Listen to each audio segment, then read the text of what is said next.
Hello everyone! In this video, I'll guide you step by step on how to fix a PayPal permanently limited account and what actions you should take right away.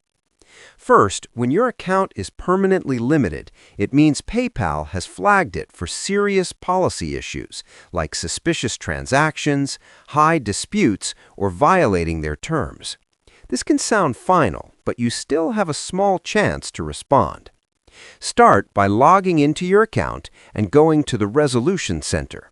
Check if PayPal is asking for any documents, like your ID, proof of address, or transaction details. Submit everything accurately and make sure the information matches your account. Next, contact PayPal support through their Help Center. Explain your situation politely and clearly and request a manual review. Sometimes, if the issue was triggered by mistake, they may reconsider your case. If PayPal confirms the limitation is permanent, then you won't be able to restore the account, but you can still withdraw your funds after 180 days. So, focus on compliance, avoid risky activity in the future, and use accurate details to prevent this issue again. Subscribe the channel for more videos.